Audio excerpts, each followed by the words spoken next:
สบายดีท่านผู้ชมมื้อนี้สีนำเสนอแหล่งท่องเที่ยวใหม่อาจจะเกิดขึ้นในอนาคตตาดน้ำห้วยจำห้วยยังนี่ห้วยจำปีเนาะ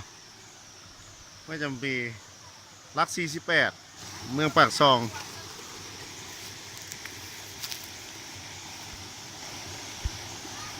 ลัก48เมืองปากซองน้ำใสไหลเย็นมีปลาโอ้เหมาะแก่การแหล่งท่องเที่ยวในอนาคต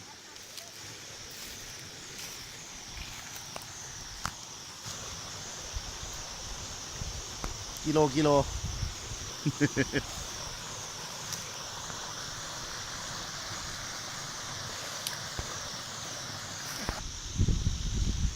เขาเดินทางมา48 กิโลเมตรเนาะวิวทางลงมีทางลงข้างในนี่เป็นน้ำไหลใสเย็น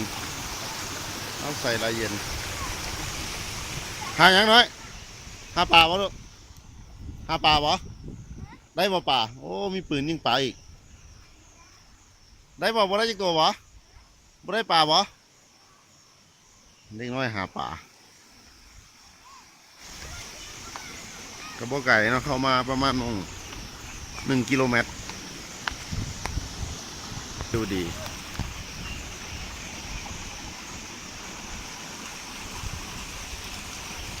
มีต้นไม้ใบหญ้ามีต้นไผ่โอ้น้ำใสเย็นเหมาะแก่กัน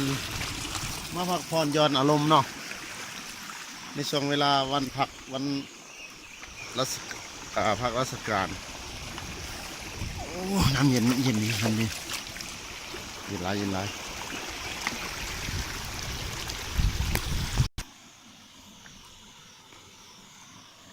เสียงน้ำไหลดังจวก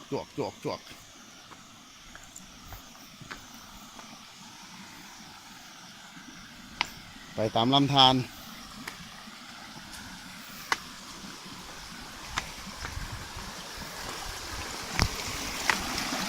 โอ้ขับดินน้ำโอ้จะได้สหายมาหาปลาป่ะฮะ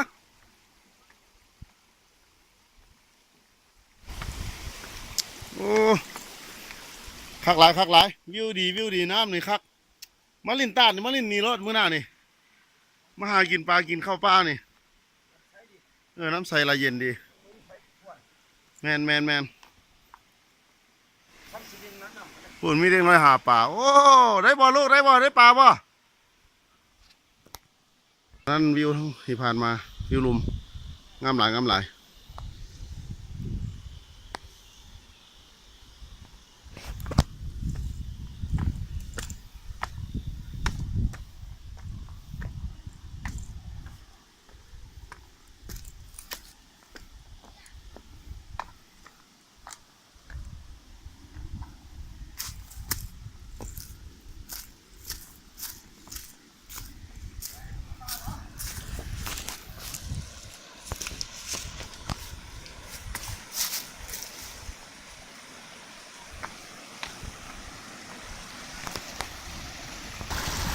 โอ้อันนี้แบบเหมือนคือมีคนก่อไว้เนาะมีชาวบ้านมาเห็นเป็นแรงเป็นห้องน้ำ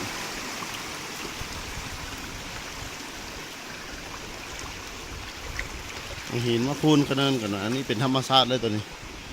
แต่อันนั้นเปรียบเหมือนคนเห็ดไว้เป็นห้องน้ำ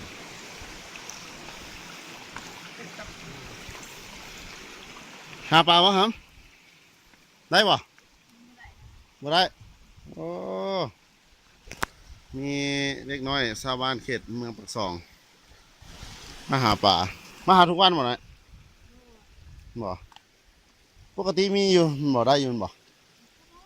โอ้มีมุดเอาน้ำอีกบ่เนี่ยโอ้ใส่ปลายิงได้โอ้นี่บ่ปิ้งโอ้ปลาแค่นี่นะปลาติดหินปฏิทีโอ้ยนี่อาวุธในการหาปลาอาวุธในการหาปลาของเล็กน้อยเขต บ้านหยังนี่ครับ รักสิแปด บ้านหลัก48เนาะ